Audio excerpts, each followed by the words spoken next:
कांग्रेस ने वक्फ बोर्ड बनाया तो सनातन बोर्ड क्यों नहीं बनाया? कांग्रेस ने धारा 370 लागू किया तो अखंड हिंदू राष्ट्र क्यों नहीं बनाया? कांग्रेस ने बाबरी मस्जिद का समर्थन किया तो राम मंदिर का समर्थन क्यों नहीं किया? कांग्रेस ने भारत में मुगल शासन को स्थापित करने का प्रयास किया लेकिन भारत को हिंदू राष्ट्र बनाने का प्रयास नहीं किया, क्यों? इसका मतलब है कि कांग्रेस मुगल से ही और अंग्रेज से ही पैदा हुआ है और मुगल और अंग्रेज के साथ ही मिट जाएगा। जैसे अंग्रेज भारत छोड़ के चला गया वैसे ही कांग्रेस भी भारत छोड़ के चला जाएगा। और जैसे इस्लाम मुक्त भारत होगा उसी तरह से कांग्रेस मुक्त भारत भी होगा। भारत को एकदम देखिए, अभी इजराइल में जो जिहादी सब घुस गया था और अब इजरायली जो है सो जिहादियों को गाजा में एकदम बम मार मार के गर्दा उड़ा रहा है। ठीक भारत में भी वैसा ही करना पड़ेगा और आगे देखिए ये होगा ज़रूर। क्यों? क्योंकि अफ़गानिस्तान, पाकिस्तान, बांग्लादेश जो कभी भारत का हिस्सा था अब भारत का हिस्सा है ही नहीं। क्यों? क्योंकि सब इस्लाम के नाम पर मुसलमानों ने ले लिया। अब भारत में 25 करोड़ जनसंख्या है मुसलमानों का और आगे भी बढ़ेगा। अब कितना भी जनसंख्या कानून लागू कीजिएगा तो जनसंख्या कानून लागू होगा तो सबके लिए लागू होगा। अलग से मुसलमानों के लिए लागू होगा तो और अच्छी बात है, लेकिन इसके लिए हो हल्ला होगा, कांग्रेस ही हल्ला करेगा और कौन हल्ला करेगा?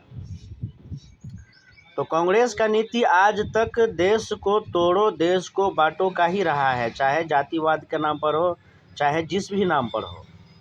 तो ये तो 70 साल से चलता आ रहा है। 70 साल में कांग्रेस क्या किया? खाली देश को तोड़ा, बांटा। देश के संसाधनों पर पहला हक मुसलमानों का है। अरे भाई क्यों? बाकी दुनिया में तो ऐसा नहीं है। जब बाकी दुनिया में ऐसा नहीं है तो भारत में ऐसा क्यों होना चाहिए? तो बात बिल्कुल साफ है कि कांग्रेस चीन का दलाली करता है, कांग्रेस अंग्रेज़ों का दलाली करता है, कांग्रेस चाहता है कि भारत में फिर से मुगल शासन लागू हो। तो भारत सरकार का काम नहीं है मंदिर मस्जिद बनाना। ये तो हिंदुओं का देश है भारत, तो यहाँ मंदिर बनता है, यहाँ पूजा पाठ होता है। और ये आज से नहीं है, ये तो जब से एक कोशिकीय जीव उत्पन्न हुआ और उसके बाद विभिन्न प्रकार के जीव बने और उसके बाद मानव का विकास हुआ, तो इस धराधाम पर, इस भौगोलिक क्षेत्र में जो आर्यावर्त है, जो भारत का भूगोल है, तो इसमें तो मोहनजोदारो, हड़प्पा से लेकर के वैदिक कालीन और तो तब से यहाँ पर हिंदू है और हिंदुओं का सभ्यता संस्कृति है, धर्म है और यह सब चलता आ रहा है। अब जो है सो कोई तलवार लेकर के आया और मारकाट शुरू किया, कब्जा कर लिया, कहा कि ये सारा हमारा है। तो भाई जिसको तुम मारकाट किए, जहाँ पर कब्जा किए, तो फिर जब वह शासन में आएगा, शक्ति में आएगा तो फिर तुम्हारा वापस लेगा ना। तो बाबरी मस्जिद वापस लिया गया है, काशी विश्वनाथ का मंदिर वापस लिया जाएगा, फिर ताजमहल वापस लिया जाएगा, सब वापस लिया जाएगा। गलती किसका है और सही कौन है? तो जिसका जैसा विचारधारा है, जिसका जैसा नियम कानून है, वो उस हिसाब से काम करता है।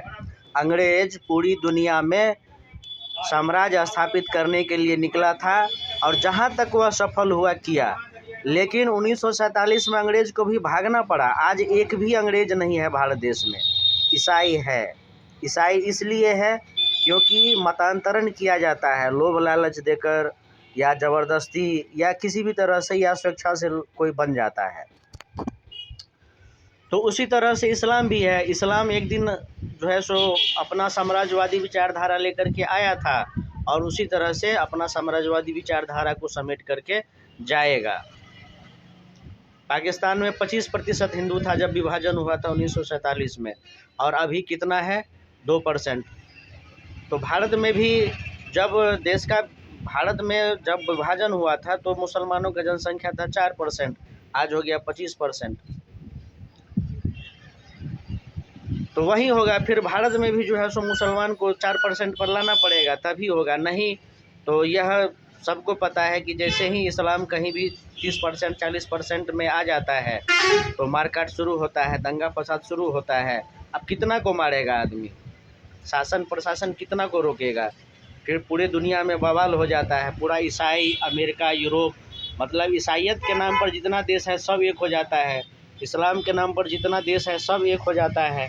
तो भारत हिंदुओं का देश है तो सब हिंदू एक हो जाएगा। जब सब हिंदू एक हो जाएगा तो निश्चित रूप से भारत अखंड भारत भी बनेगा, हिंदू राष्ट्र भी बनेगा।